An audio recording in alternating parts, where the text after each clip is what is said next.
እግዚአብሔርን መፍራት የልብ ደስታ ነው፣ ፍጹም ተድላ ደስታን ይሰጣል፣ ዘመንንም ያረዝማል ይላል።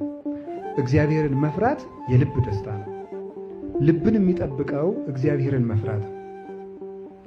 እግዚአብሔርን መፍራት ለፈራሄ እግዚአብሔር ይሴኒ ዳህሪቱ፣ እግዚአብሔርን የሚፈራ ሰው መጨረሻው ያማረ ነው ይላል ሲራክ። እግዚአብሔርን የሚፈራ ሰው መጨረሻው ያምራል። እግዚአብሔርን የማይፈራ ሰው ግን ጀምሮ ነው የሚቀረው።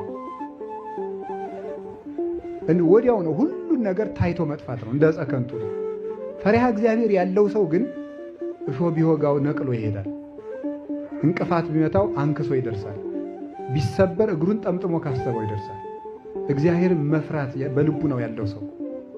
እግዚአብሔርን ሳይፈሩ የጀመሩት ስራ ግን በጥሩ ፍጥነት ብንጀምረው፣ በተከናወነ አይምሮ ብናከናውነው ብንጀምረው፣ በጣም ብዙ አይላፍን ሰብስበን ብንጀምረው ይበላሻል።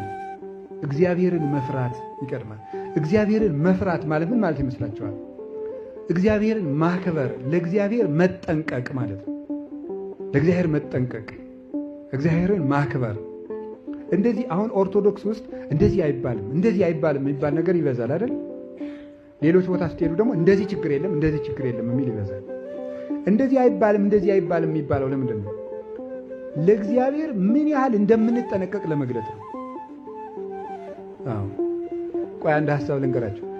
አሮንን እግዚአብሔር ለሙሴ ሲያዘው ምንድን ነው ያለው? እግዚአብሔር ለሙሴ ወንድምህ አሮን ወደ ቤተ መቅደስ ሲገባ ልብሱ እንዳይራቆት እስከ ተረከዙ የሚደርስ ቀሚስ ይልበስ፣ እኔ የሰውን እርቃን አይቼ አልታገስምና ይላል።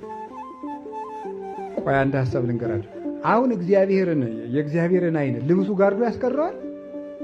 ያስቀረዋል እንዴ? አያስቀረው። ምንድን ነው የሚያስቀረው? ከልብሱ ውስጥ ያለውን ልብ እያየው አይደለም። ምን ማለት ነው ታዲያ? እንደዚያ ለእግዚአብሔር በምን ያህል መጠን መጠንቀቅ እንደሚገባል ለማጠየቅ። እግዚአብሔር ትንንሽ ነገሮቻችን የሚወድልንን ያህል ትንንሽ ነገሮች ሳይቀሩ ያስቆጡታል። ይህን ማወቅ አለብን።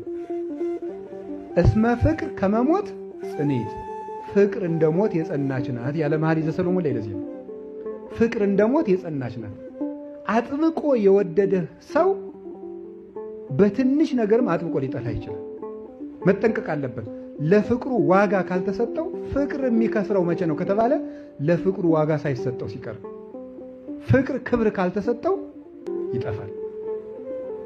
ፍቅር ክብርን መንካት የለበትም፣ ክብር ፍቅርን መንካት የለበትም።